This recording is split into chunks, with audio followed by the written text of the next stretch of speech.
자, 첫 번째 이슈 가보도록 하겠습니다. 요새 대학 축제 시즌인데요. 요새는 학생들의 참여보다 어떤 아이돌이 축제에 오느냐가 화제가 되고 있습니다. 최근에 또 가수들의 몸값이 공개가 되면서 또 적지 않은 논란이 있었다고요? 네, 그렇습니다. 최근 공개된 자료에 따르면 올해 대학 축제 예산은 보통 1억에서 4억 원 수준인데 이 가운데 40에서 80%가 연예인 섭외비로 사용되는 걸로 나타났습니다. 엄청난데요. 실제 가수 몸값이 크게 오른 상황이에요. 최근 알려진 2026년 기준 보면 최정사 K-팝 그룹의 경우 6천만 원대에서 최대 1억 2천만 원까지 가는 것으로 알려졌습니다. 그러니까 결국에 일부 인기 그룹들은 한 회당 1억 원이 넘어가는 거죠? 네, 맞습니다.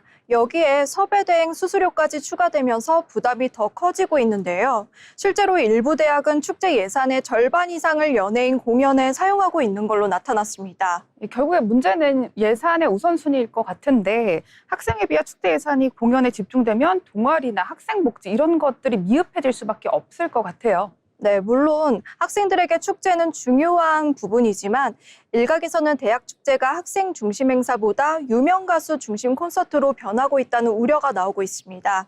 결국 핵심은 화려한 라인업 경쟁보다 학생 만족도와 복지, 그리고 축제의 본래 의미 사이에서 균형을 찾는 데 있다고 볼 수 있겠습니다. 네, 대학 축제가 단순히 연예인 간의 경쟁을 넘어서 다 같이 즐길 수 있는 어떤 문화 축제가 되기를 바라봅니다. 계속해서 다음 이슈 이야기해 보겠습니다.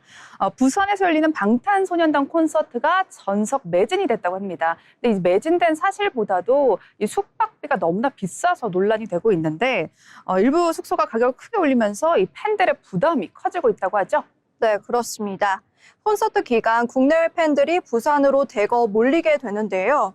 일부 숙소는 평소보다 수배 높은 가격에 판매되면서 티켓보다 숙소가 더 비싸다는 불만까지 나오고 있습니다. 공연이 당연히 저녁 시간대에 몰리기 때문에 숙박은 기본이고 뭐 또 해외에서도 오고 지방에서도 오고 그러잖아요. 그런 경우 숙소를 구하지 못해서 어려움을 겪는 팬들도 상당히 있을 것 같습니다. 네, 맞습니다. 공연 종료 후 수만 명이 한꺼번에 이동하다 보니 숙박 수요가 집중되고 있는데요. 실제로 숙박비 부담 때문에 찜질방이나 대체 숙소를 찾는 사례도 늘고 있습니다. 근데 이런 경험들이 사실 처음은 아니잖아요. 항상 유명 가수들 오거나 우리 K-팝 가수들 올 때 숙박비가 과도하게 10배 이상 오르는 그런 일들이 있곤 했었는데 이번 BTS 공연에도 마찬가지로 10배 이상 또 올랐다면서요. 네, 실제 온라인 예약 사이트에서는 평소 6만 원 수준이던 객실이 공연 기간에는 70만 원으로 오르는 가격으로 판매되기도 했는데요. 숙박업계에서는 수요가 몰리는 시기에 가격이 오르는 게 자연스러운 현상이라고 했는데 소비자들은 지나친 가격 인상은 사실상 바가지 요금과 다를 바 없다고 했습니다. 결국에는 BTS 콘서트를 명목으로 과도한 숙박비 정책이 되는 것이 문제인 것 같은데 이렇게 되면 지역 이미지에도 어떻게 보면 해외에 영향을 줄 수 있지 않을까요? 네, 맞습니다. 방탄소년단 같은 세계적 아티스트와 공연은 도시의 이미지를 보여주는 행사이기도 한데요.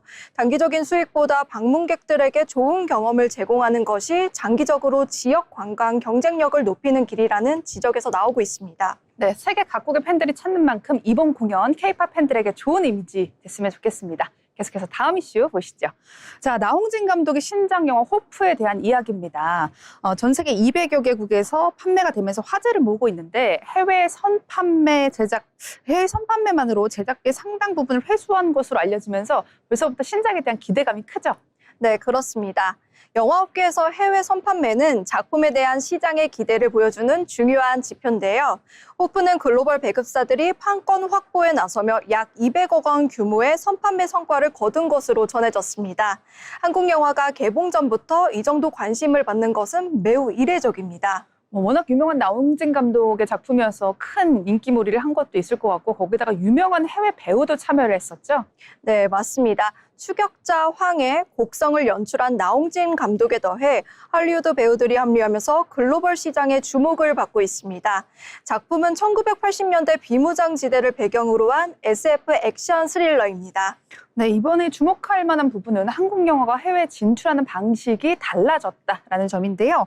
과거에는 국내 흥행 이후 수출이 됐었다면 현재는 해외 시장에 먼저 투자하고 배급권을 확보하는 형식이죠. 네, 맞습니다. 이는 한국 콘텐츠가 신뢰와 기대가 커진 만큼 그런 의미로 볼 수 있습니다. 기생충 이후 K 콘텐츠의 위상이 높아진 가운데 호프 역시 한국 영화가 글로벌 투자와 소비의 대상이 되고 있음을 보여주는 사례로 볼 수 있습니다. 네, 개봉 전부터 이렇게 세계의 관심을 받은 호프, 과연 개봉 후에도 이 관심 그대로 이어나갈 수 있을지 교치가 주목됩니다. 계속해서 마지막 이슈 보겠습니다. 사주와 타로, 명리학을 한꺼번에 볼 수 있는 독특한 운세박람회가 5월에 열렸었는데요.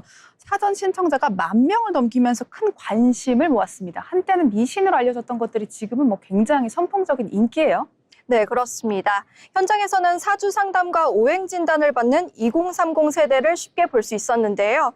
참가자들 대부분 전부 믿는 건 아니지만 재미있다고 했습니다. 미래를 예언받기보다 자신을 이해하는 경험으로 받아들이는 분위기가 있습니다.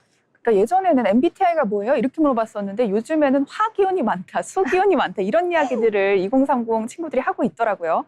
네, 맞습니다. 과거에는 사주를 개인적으로 봤다면 이제는 친구들과 결과를 공유하고 이야기를 나누는 콘텐츠가 됐는데요. 자신의 성향을 해석하고 부족한 부분을 돌아보는 과정 자체를 즐기는 경향이 나타나고 있습니다. 이 결국에 사주를 찾는 목적도 달라지고 있는 것 같습니다. 과거를 맞추기 위한 수단, 미래를 맞추기 위한 수단보다는 현재의 나를 설명하기 위한 수단으로 바뀌고 있는 것 같습니다. 네, 전문가들은 최근 운세 소비 증가의 배경으로 위로와 공감에 대한 욕구를 꼽고 있습니다. 불확실한 사회 속에서 누군가와 이야기를 나누고 스스로를 돌아보려는 수요가 커지면서 사주가 점수를 넘어 자기 탐색 콘텐츠로 확장되고 있다는 평가가 나오고 있습니다. 네, 이렇게 운세의 인기 뒤에는 불안한 미래를 살고 있는 이제 젊은이들의 심리가 담겨 있는 것 같습니다. 지금까지 트렌드 이슈였습니다.